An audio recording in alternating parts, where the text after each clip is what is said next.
This is why I love cold therapy. It saved my life. Everything changes when we step into the cold. Hi, Yogi Dan. Welcome to the podcast, Stepping Into the Cold. It's great to have you here. Please tell us a little bit about yourself. All right. Well, my name's Dan. Yogi Dan, I guess. I call myself Yogi Dan, I guess, because I started into yoga about 17 years ago, actually, when I was going through severe health problems. I had a severe back injury. I was in bed for a couple of years. I ended up herniating a couple discs, severe sciatica, all that. But then all on top of what comes with back problems to that degree, I was in bed for almost 2 years. I was in and out of work, couldn't do anything. I worked for a great company. Accompanied with that is always chronic depression, and of course, with the chronic pain. So I actually got on all kinds of pain meds and all that, and brought me down to a pretty low point where I was almost like pretty much ready to give up. So I ended up finding yoga, and yoga. I was doing back care yoga, like out of a chair, and it was a DVD at the time. Back then, when we had DVDs, it was 17 years ago. It wasn't streaming. Yeah. And it was like I guess the UK, it would have been like £2 or something, right? So I ended up doing this video, and it started to help me. And my martial arts background kind of helped me with the poses, I thought. And then there was this breathing thing involved with it, and then my mind, and I just went with it. Boom. Next thing you know, I left my corporate job. I am in an ashram, which is a yoga camp, with an Indian guru. And in 2 weeks, he's got my depression subsiding. My back pain is pretty much, it's there.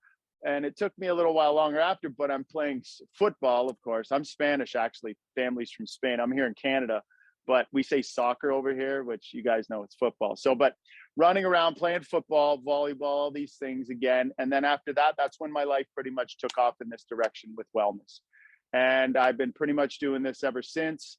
Subsides. And then I found cold immersion with Wim Hof when I actually was going through another difficult, dark time in my life. And I had PTSD from a young boy when I was young, and post-traumatic stress disorder was always something that was there. Even yoga helped me.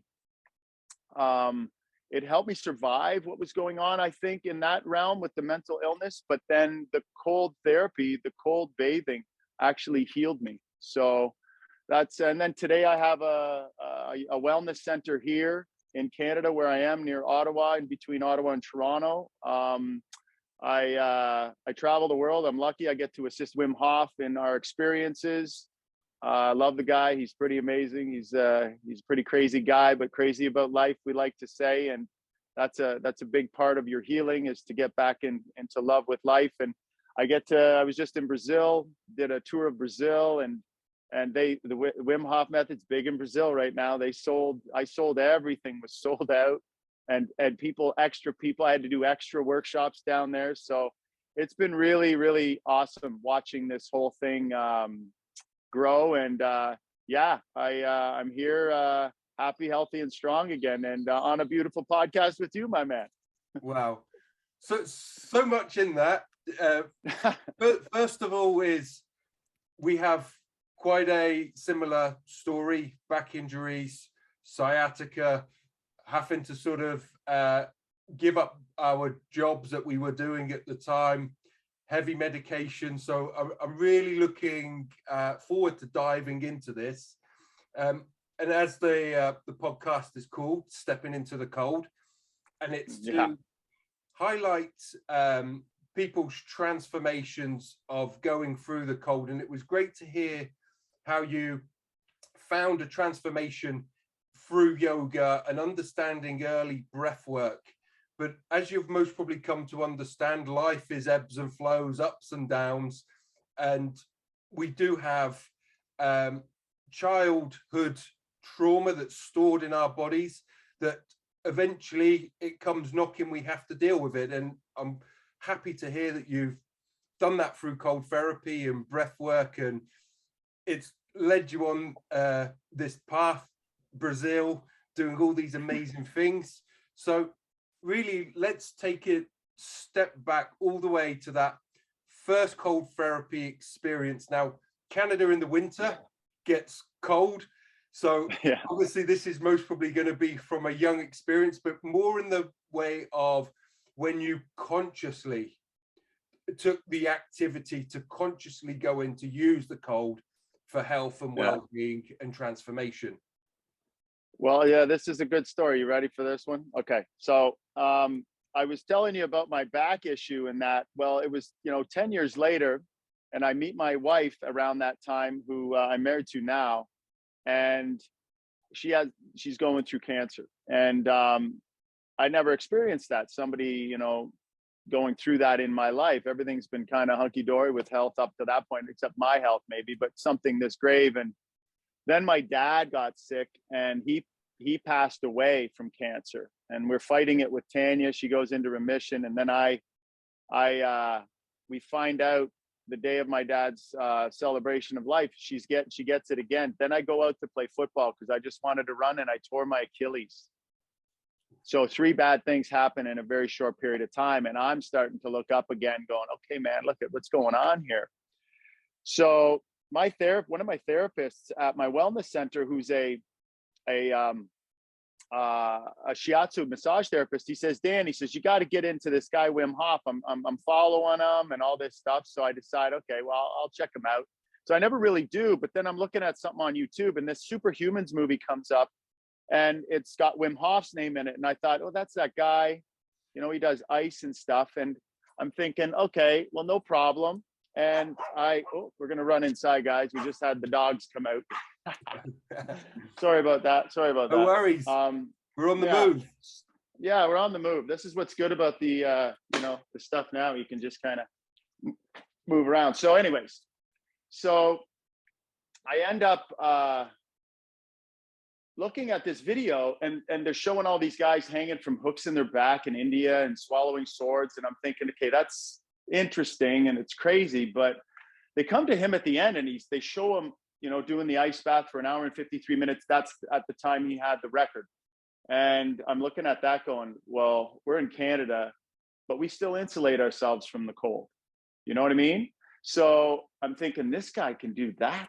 And then they show him doing Kilimanjaro. Then they show him climbing to Everest to 23,000 feet with nothing. And my friend had climbed Everest. And when he sent me pictures, he looks like Darth Vader about that point with everything on him, being able to breathe.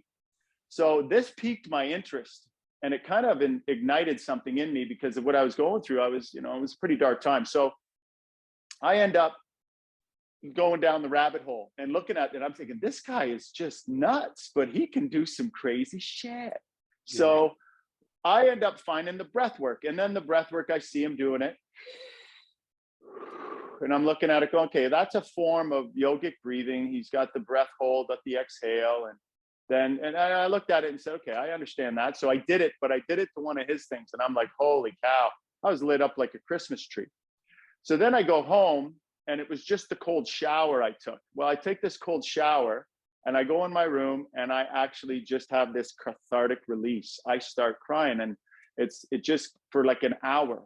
And honestly, I didn't give myself time to grieve for my dad. My wife is going through this, and I tore my Achilles. I jumped right back into running the business. And, I just felt this amazing thing. And Tanya and I are going through this thing again. It's happening with her health. And so I call her up right away. I go, listen, you got to see what just happened. So I get home. It was on the weekend. We do the breathing, and, she's crying. And I'm like, but it's a good cry. It's this cathartic release just during the breathing. And then we run down to the gas station, get these little bags of ice, and we put them in the tub. This was, the first time I kind of consciously did that. And we get out, and she's, crying, I'm crying, but it was just this massive release. And it wasn't like a day later, I looked at her and I said, I'm going to go and meet this guy, because I've traveled all over the world meeting swamis and shamans and, learning all these things. And I'm like, I have to meet him. So I went on, to be an instructor, but I just got to tell you something cool is that I used to always finish my showers with a little bit of cold. because of James Bond taking the Scottish shower. Because James liked to have a few drinks, right? And James Bond was like my superhero when I was growing up, right? I just loved him. And I read the books, right? So he took the Scottish shower and it woke him up. It gave him, because he usually had a few drinks. He wasn't feeling so good in the morning. But anyways, so I always did that because I felt this rush, but I'd always do it like this, tighten up. But then I started to learn about it. And then, I became an instructor. I was in LA with Wim and then off to Oregon and got all the training. And then I pretty much hit the floor running. And, that was my first conscious one was when that was all going on. And I think that's what really led me to, I put over, I think, 2,100 people in ice baths now through the method. Wow. Congrats. Yeah. Yeah, man. Thanks. And first thing I want to ask first, your wife? She's all good. Okay. All good. And I was with Wim and I was telling him the story about her. And just quick note is that, like, because of this, the chemo and all that stuff, it knocks her white blood cell count down. Like, she can't bring it up, and she'd always have to go every few months to get a shot to bring it up. And it was really low all the time. Anyways, we started the method, and the next time we went in, her blood count was up probably 10 times, 8 times what it usually is when we went in. And that's where I could have put that in there. That's when I really decided that I'm going to be an instructor and teach this, because we do believe that we're not allowed to say certain things about the method as in the Wim Hof camp, but I truly do believe that's what healed us, was this thing. Yeah. And I speak from personal experience of going through the 10-week program and the fundamental program of Wim Hof. Nice. And how much my life changed. And I put, like you said to me, I put cold therapy down to saving my life from where I was to where I am now. So do I, man. So do I. I give the same kudos to that for sure. Yeah. So I want to mega story, but talk to me about, as you know, the sympathetic nervous system, the fight or flight response. Did it activate? What was the process? What was going through your head? During when I did my first bath? Well, one is the first time you did that extended shower, because I've tried.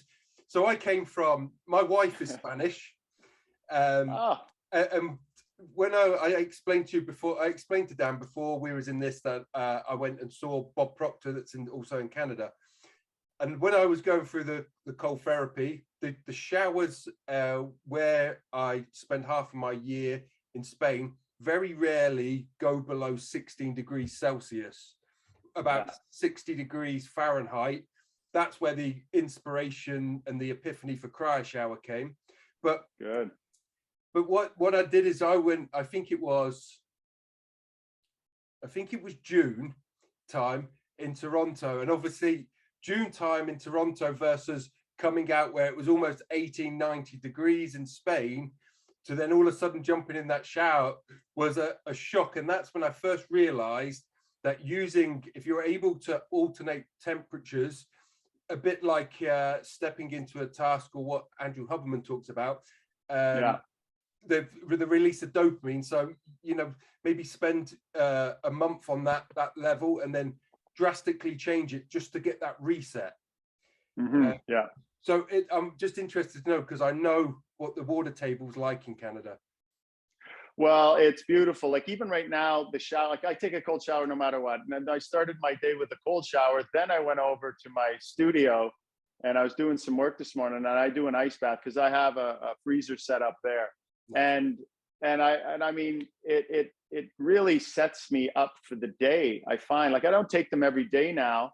I take them about every second day or so. I really try to, the one thing it's had me do this whole method is listen to myself, listen and pay attention to what's going on inside of me and what I need in this moment, which is something that don't have in the world today, because you mentioned sympathetic. The sympathetic tone of the world is just high.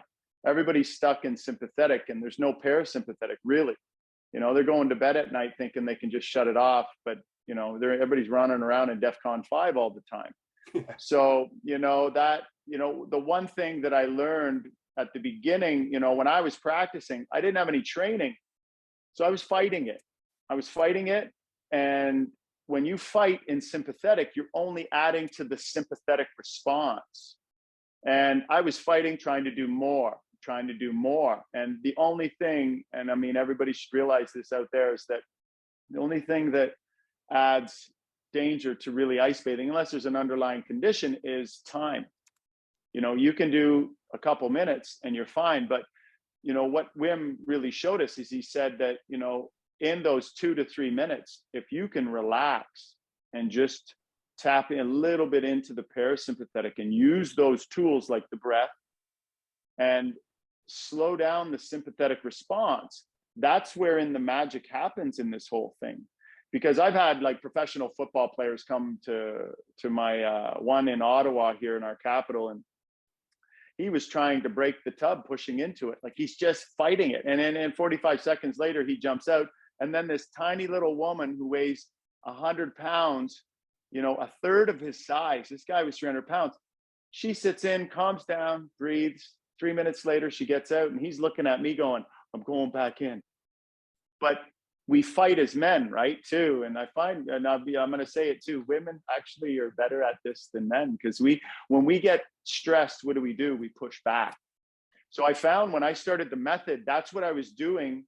And I had some complications. I was staying in too long, trying to get 15 minutes, you know, because I'd go down to the river here. We have a St. Lawrence, beautiful river where we live. And I mean, in November and December, we're looking at 40, 42 degrees. And then all of a sudden in January, it's at 1 degree, like Celsius. It's at 30, 32, 34. So, you know, it's great. In Canada, we have cold all over the place. And even in the summer now, because the water's coming from deep down, when it comes up, we're still cool enough. But, you know, that it taught me about my own sympathetic tone and how I was really there. And the great thing about the cool, even when I wasn't doing it properly before I had the training, it still knocked a few benefits into you, because you'd have that parasympathetic drop after, you know, the release of dopamine and all that. Like, that's why I took the Scottish shower, because I just knew that 30-second blast of ice cold water out of the tap gave me 250% more dopamine and a spike of adrenaline, like I'm jumping out of an airplane. Yeah. And depression and ADHD, the main cause of that is low levels of adrenaline and dopamine. So it's a no-brainer when you get up in the morning, especially if you're going through something. And that's what happened to me when I jumped in that shower. All of a sudden, I was feeling depressed and down. My dad got sick. My wife was sick. I tore my Achilles, which shuts everything down. And then I was given this just rush of this hormonal cocktail that gave me this beautiful sense of well-being. And that's when it just opened the doorway for everything just to go. And that's when I was hooked, because then I became like, I loved breath work and looking at all the science and that, but that's when I really nerded out on the science of the nervous system and got into the cold and how there's a lot of research on the cold. And then I started studying the samurai, which they had tradition in it, and the Kundalini yogis, the indigenous people of North America, like the Nordic, like the Vikings, all of them, like they used cold because they knew it really gave them something, right? And the problem is we've become so comfortable and we just want comfort that we've insulated ourselves from nature. And nature's always been our greatest teacher. It keeps us strong and healthy. We've taken away gravity because we just kind of sit around all day and drive our cars. And we've changed food and all, but we've taken away the heat and the cold because we put on the air conditioning, we put on the heat, you know, just so we want it perfect. But we've kind of put ourselves in this small, tiny little comfort zone that it's keeping us from understanding the full capability of our physiology, especially our minds. And that's kind of what's taxing us. So understanding sympathetic nervous system and the parasympathetic, when you start to understand and gain practices to exercise both in short term, then the body falls into the middle in homeostasis, you know? So Does that answer your question, or did I go all around that? So sort of. So you gave people a great wealth of what to expect and what's going on. Really, what I was trying to tap into was your own experience of the activation of the fight or flight response, if it did, because you was doing the 30-second blast of cold showers before. Yeah. You may not have got it because you would have been used to it. Yeah. And really what I'm trying to get is, for me personally, it took me 7 weeks to break through that. This is cold. I gotcha. I'm not enjoying it, to all of a sudden I was looking forward to it because I knew how good I was going to feel coming out. And that's what I was trying to get to from you, how long that process was. Yeah, I got you now. Yeah, that process, I think I was lucky because of the yoga background, and I'm a huge meditator in the morning for almost an hour, and in the evening for about 45 minutes before I go to bed. So there's a lot of self-reflection. And when I started the method, it was just when I'd be sitting in meditation, there'd be these light bulbs going off inside of me because I was really feeling things that I hadn't felt before. And and being a yogi, and this interoceptive kind of idea is that we're looking inward and knowing where we are in the moment. And I could feel these super huge shifts. Believe me, I did not like the cold. I fought it, like I said, every step of the way. But it was when I started to accept the cold. And I think that took at least the better part of probably a good few weeks before I started to actually turn the sympathetic tone and use it more, if you know what I'm saying, where I would look at the cold when I'd be walking down to the river and I'd be like, okay, let's go. I'm ready for you. But then I started to actually, because of my work, I've been a breathwork coach for 17 years. So I know the breath is what you use in stressful situations. So I really started to calm my breathing down. And it started to turn into almost a meditative process. But that did take, I'd say, a good month, probably before, because I was going, and I found, even like, honestly, I found myself super animated in the first few weeks. I don't think I slept much, but I was feeling the energy. And then even then I knew, okay, this isn't, how can we work with this? And that's where I kind of found these shifts and realized that, yeah, I gotta start toning this down. And I stopped doing it every day. And I was also doing saunas too. And I started to combine it with sauna, heating up before I went down. So now my body's almost prepped and a little bit more ready for it.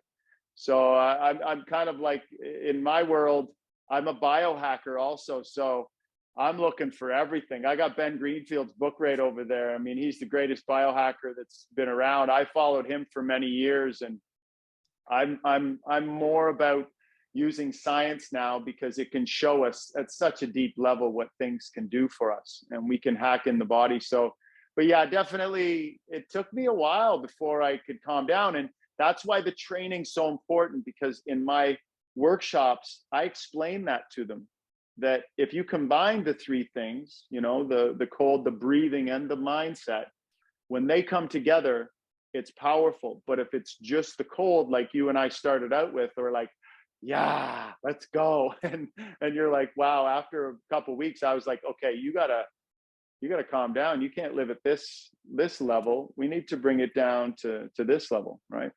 That answer it this time? Yeah, yes, it did. And you said something that was really important, and I just want to touch on that. Is about people get into cold therapy. They see it as a trending topic, and it's so important that they learn how to use the space that is being created. Because obviously, yes, they're still going to feel great. They're going to feel energized, but obviously they're not really dealing with anything that's coming up, or know how to use it if something does come up. So, yeah, working with somebody like yourself to really understand, okay, why you're doing this is, yes, you feel great, you've got all this energy, and you're ruling your own world, but it's also is being able to use those tools and working with somebody like yourself, where you can explain to them of sort of like how to use positive self-talk, how to use that clarity that we create, whether it's in meditation, manifestation, or whatever. But what comes out on the other side, you talk about this in your videos about what we put out, raising our frequency to, which is, you know, right. So is playing the role that you want to play. You know, don't play in the role where you are now, what you think you need to be playing is scuffling around and feeling bad. Play the role that you want to play, where you see yourself going. Yeah, I say it's the work. Do the work. I tell everybody, you got the ice bathing and the breathing. It gives you, it hacks into the system. It gives you a state of mind that you have to then do the work. That's when it becomes powerful. That's when things really open up. So you talked then about sort of like you was on this sort of like path, this super high energy, and I totally get that. I was getting points where it was like waking up early doors, and it was like this thing of just like write this down, and I'd get up and I'd write this 3 or 4 pages, and I'd get this like voice that would go, right, you can go to bed now, and I'd fall asleep instantly. And that high energy, and sort of you talk a bit about this, about bringing it home and stuff. So talk to me about your process then and your process now of how you use cold therapy, and the reason why you've changed that. You spoke a little bit about that sort of high energy and maintaining it and bringing it sort of home, or bringing it back to base. I think, you know, practice is the key.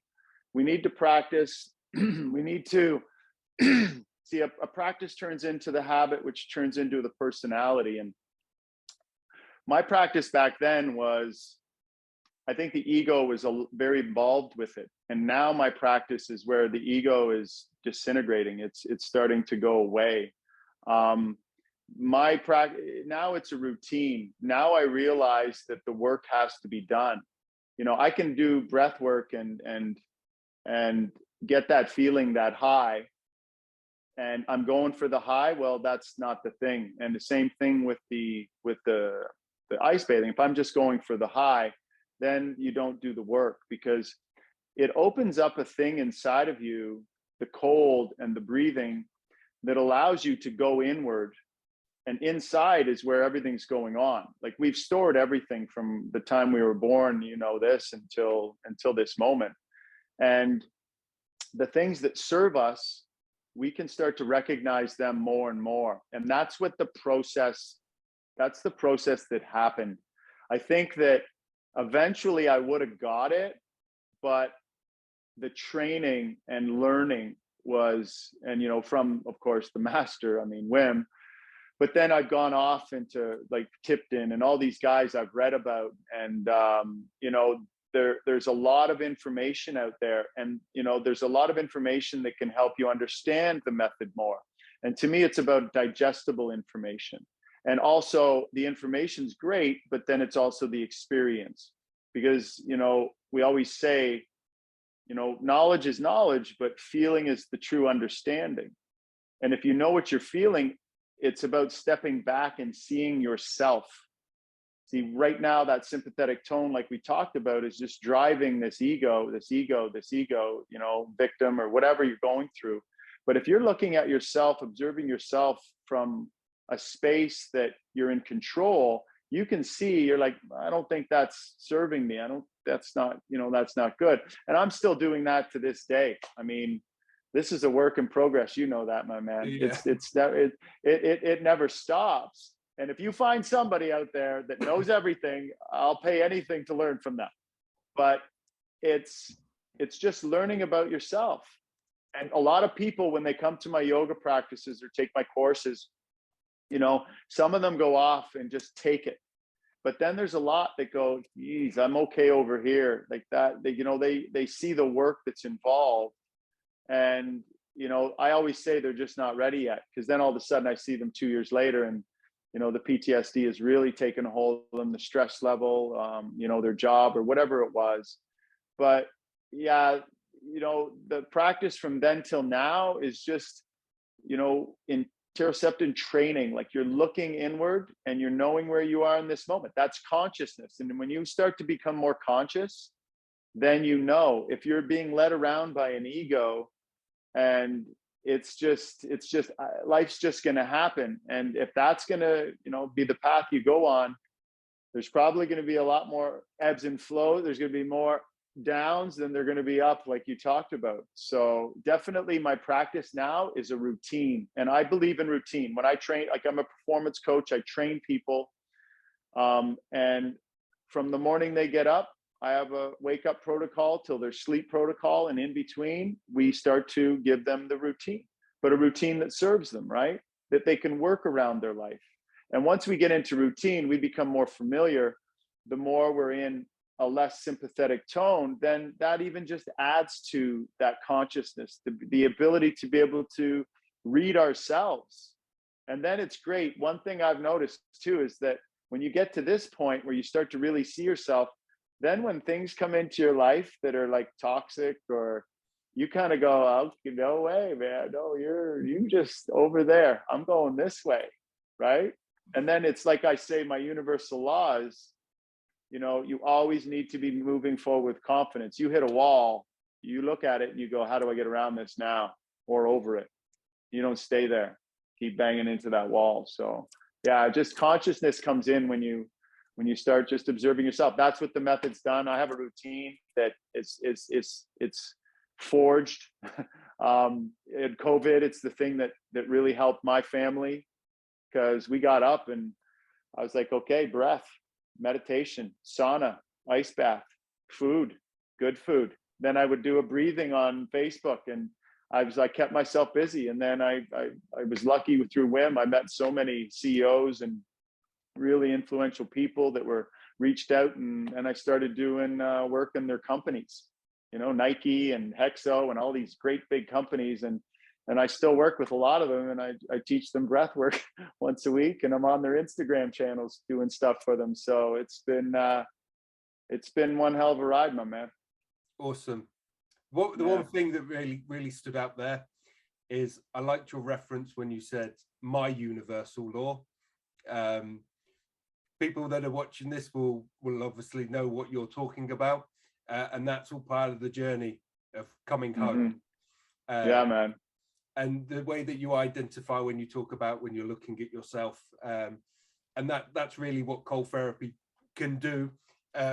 Obviously, you've come from an extensive background. Sorry, an extensive background with breath work and the yoga. So I'm really interested to see when you incorporated cold therapy and it became a big part. Really what shifted for you? Obviously, you've got personally an amazing story of your wife and her health transition. But what was it that you would say is the biggest takeaways that sort of added on top of your extensive experience, that extra sort of expansion of the mindset, and really that you can go, this was a defining point that cold therapy brought into my life, my environment, for myself, my family? Well, you know what it did? It helped me. It helped me be a better person, and it improved my relationships with everyone, with every single person in my life. But it really started off with improving the relationship with myself. Because when you get in the cold water, this, everything goes away and you're only dealing with one person at that moment. And that's you. Yes. And you're in that moment where you're like, the body's saying, oh my God, danger, danger, danger. And you're saying, I got this. I got this. And we walk through life all the time, and we stress. Stress is a huge part of our lives, and we don't know how to handle it. And I really believe it taught me how to handle stress. And then it was this light bulb went off with my PTSD. Honestly, I had the greatest releases after cold therapy. And all of a sudden it was this, I can be a better father, better brother, a better friend, And it really gave me the ability to just see myself and see the person. That's what it showed me. It says, this is the person that you are really inside. It's happy, healthy, and strong, and that can move along and only help others along this way. And it's beautiful that I get to do it for a living too. And it's a passion and a purpose, and all you can combine all those memes and things that they say for positive thinking. But it's just the feeling it gave me. I see myself just as a better person all around for everybody. That's really the light that it shone for me, and that's how I've moved forward with it. I like the way that you framed it. I tend to sometimes frame it as patience, but patience, the way that you grow and the relationship. But I think I tend to look more on what it's sort of given me of that patience with my something like where someone might cause me stress externally, and I've allowed that to come in, and okay, gathering that patience internally before I sort of try and respond. Yes, sometimes things happen and the reaction comes, but quickly that reaction is okay. We identify the reaction and then we respond back. That sort of initial reaction. So I just have to say something quickly. Well, I say this in all my workshops, is that 25,000 years ago, when something was attacking you, you fought, and you had a certain chemistry, that saber-toothed tiger. Well, today's day and age, you're at the office and you see the guy by the water cooler that's saying stuff every day to you that pisses you off. You're having pretty much the same reaction, but you can't take something and hit him. And you do the workshop and you get in there and you handle an ice bath, which says you are in an extremely dangerous situation. The saber-tooth tiger's on you, and you calm down. Your nervous system goes, okay, what's going on here? He's always pissed off at the guy by the water cooler, but he can handle this. So the next day you go in and you look at the guy at the water cooler and you go, nah.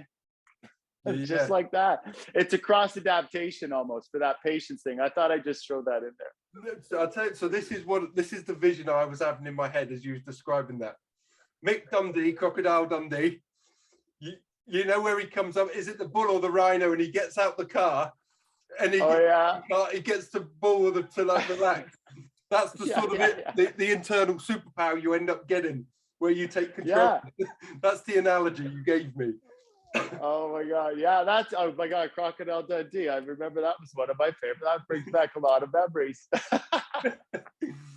So I'd love to know sort of, you know, you've got such an inspiring story, you know, personally, the transformation, family, the retreat, the yoga, coming from a place of pain and maybe anger into all of a sudden passion, purpose, to living your best life. I'm talking about how my life has transformed, and I'm just reflecting those same, because you use very similar words to I do. And I'm really keen to know what's the next moves for Dan. I hear on your stories about the retreat and everything that you're creating. So I'm really interested to know about where this space is going, how it all comes together, what cold therapy plays in that with your breath work, your yoga. Yeah, well, I mean, it's always been a dream of mine when I started this journey about 17 years ago, was to get a studio, have a studio, then get some land and build my own retreat center. And that's actually what we're doing at this moment, as they're digging holes for it. And our house should be ready next month. We're building the studio there. We're going to have waterfalls with ponds, and of course up here it's going to be cold. We're going to have ice bath stations, saunas. I'm going to be running retreats there. I'm still going to do some traveling. Might be going to Spain with Wim in September. But yeah, and there's some places around here that are really beautiful places that I like to hold retreats also. So, I mean, that's my thing now, is to maybe travel a little bit less. Still like to do the little bit of the traveling, but I really want to do some retreats here and start kind of like my own kind of home base here. But that's more or less what's going on. I mean, the center does well. It's, of course, everybody needs yoga right now after the last been incarcerated for the last couple of years, if you know what I'm saying. Yeah. and that's doing really well. Busy on that front, and I'm just going to keep plugging along with the Wim Hof stuff because we have the movies coming out. I don't know if you guys heard that, eh? So we had the Freeze the Fear, which was that show, the reality show. But now Joseph Fiennes, who went to a workshop and it helped him out with an autoimmune thing, he reached out and he's now we got a call. They've got the he's going to play the Iceman. And also, he's going to. They have, I think, McDonald, the one, I think the Academy Award-winning director. They're already scouting locations. They have them, and they're going to start filming, and it should be out in 2023. So we're like sitting in the Wim Hof camp. We're like, okay, now if it goes, A-list actors now taking it to the big screen. So it's. I think it's going to take off. We're really excited about this because, like you say, we look on Instagram, man, and it's just wow, people are just jumping into cold water, and it's I'm really looking forward to the future of this because it's got its potential. Like breathwork's #1 trend, I guess, in wellness since 2019. Right under that is the ice bathing. So it's nowhere but upward, brother. Awesome. And so you was because they've Freeze the Fear was a UK TV show. Yeah. So was you out there on set with assistants? No. They had a whole crew. That was during COVID too, because I remember we were on a call with Wim, and he gave a whole, he gives a speech to us, and a nice big inspirational talk when we meet quarterly on there. And they were taking him right away to I think it was the Italian Alps where it was filmed. Yeah. But I think, and his Laura went out on an episode, his daughter, and the crew was out there. I've been watching it. It's pretty funny. It's inspirational, all this stuff, man. But definitely, we're in the camp. We get picked for certain things, but oh God, I hope some of us get picked to be in the movie. Yeah, definitely. I'll be praying for you, brother. Oh, thanks, man. So we've got so what I like to do is we bring it to a close. I like to sort of get what your take is to give somebody the motivation, inspiration to get them to try cold therapy, actively breathe, or somebody that's tried it and they've had that sympathetic nerve response and flight's kicked in and it's froze them on the sidelines. What would you say to that person to either try and get them back in, or the person that's like, why should I try this? What would you say to them to get them to step in? What do I say to them? And this happens a lot. I mean, people call me up all the time and they're so nervous. They want to take the workshop. And, I explain to them that, after putting a few thousand people in ice baths, and that's just through the method, I've seen nothing really but amazing experiences. I just did one on last Saturday, and to see the energy of the people, and people come in with anxiety and they're nervous. And when they get the training, they always say, oh my God, that was so much easier than I thought it was going to be. It was still difficult. But I would tell people to, go take a workshop. It's always optional to get into the ice, but we're trained pretty well to motivate you. And we create an amazing mindset, which is very important, part of the method. So also gradual, guys. You don't have to jump into a 2-degree or 36-degree Fahrenheit or 2 degrees Celsius ice bath. You can take a hot shower and just move it cooler, and then a little bit cooler the next day and the next day. But the huge, big thing, and I'm going to give you the secret, don't tell anybody else, is this: breath is taken away by cold. Okay, sympathetic. Parasympathetic is the exhale. This is the key.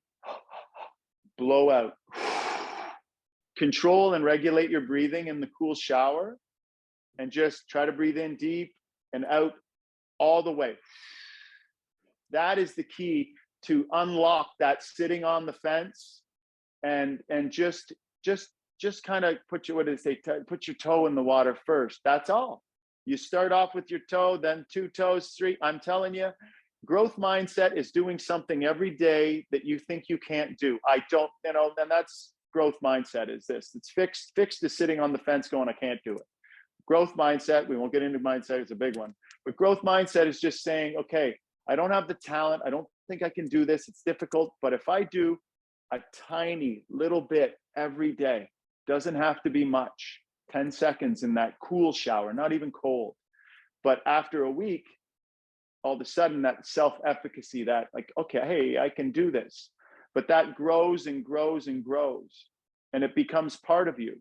And you start to know that I can do it. It's like somebody that is afraid of flying. They get on the plane, when they get off, they're like, oh, okay. The next time they get on a plane, it's not that difficult. Still might be difficult, but the next time, and then, you know, a few years later, they're flying all over the world. And that's the biggest part, guys, is don't think that you can't do anything.